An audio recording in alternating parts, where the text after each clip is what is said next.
Good afternoon, class. So, tayo ngayon sa ating talakayin. Bago tayo pumunta sa ating talakayin, ay magkakaroon naman tayo ng isang maikling aktibidad na pinamagatan kung tayo mo lang. Paano po? Sagutin mo ang tanong sa ibaba. Piliin ang tanong titik sa tamang sagot at isulat sa malinis na papel. So, ito. Number 1. Ang pagpipilian. Okay. Number 2, class. Dito naman, mamimili kayo dyan.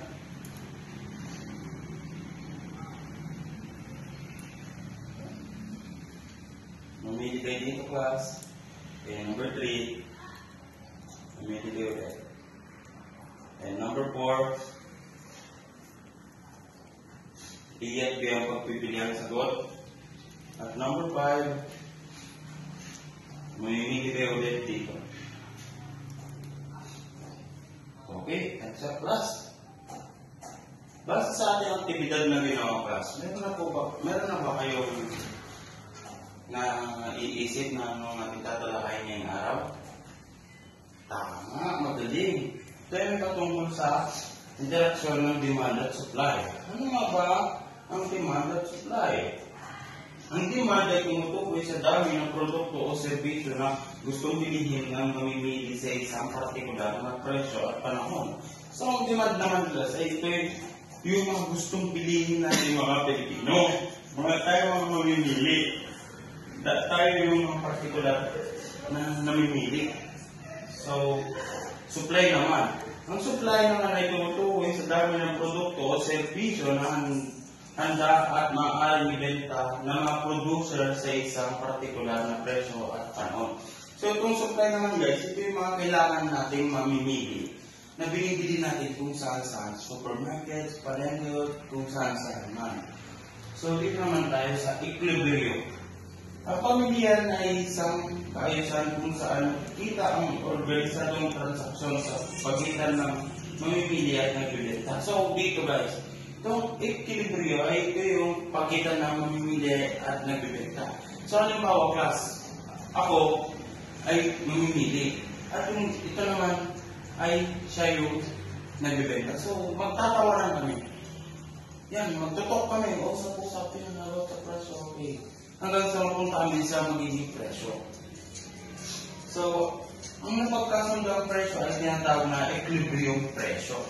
So, yun. Ang equilibrium presyo, guys, ito yung presyo na napagkasundan nyo ng mamimili at nagbibenta. So, susunod ay ang equilibrium dami naman. Ang bilang o dami ng produktong servisyo handang bilhin ng mga mamimili, handang ipagbili ng mga nagbibenta sa halagang napagkasunduan. So, dito naman, class, ito na yung tinatawag na handa mo ng bilhin yung isang presyo. Kung ang tinatawag ay equilibrium dami. Yun ang pagkasunduan yung presyo, fix na yung class. Yun yung ibibenta mo sa mamimili na ikaw yung nagbibenta. Naintindihan mo, class? So, meron akong ilang picture na ipapakita para sa inyo. So, ito, ang presyo ng sabon ay 60. Halimbawa lang ito, dami ng sabon ay 110. So, class, anong napapansin nyo? Di ba pag ganyan siya pahalang? So, ibig sabihin nito, guys, marami ang supply ng sabon. Kaso, ang presyo ay sasakto lang. Susunod naman ay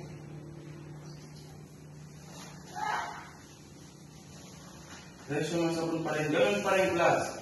Sa pamamagitan ng graph ng supply ay may papakita ang interaksyon ng demand at supply sa punong equilibrium kalabisan. Ang punto ng kultura ay punto ng equilibrium. So ito, magkakaroon ka ng isang graphing. At magkakaroon naman dito ng isang solving, guys. Magkakaroon tayo solving because kasi dito, guys, pupunta yung atin yung 120 GPT QD dito plus at ito ay magiging total. Mag-minus ka dito is equal to 30. So, hindi dyan mabas So, ito pa yung isa, 120 dp to 120 dp. So, ganun lang yung process mo guys. Mag-compute ka, at kung yung papalabas mo, yun na yun. So, hanggang yun lang. Thank you sa pakikinig class. Goodbye class. Bye sir.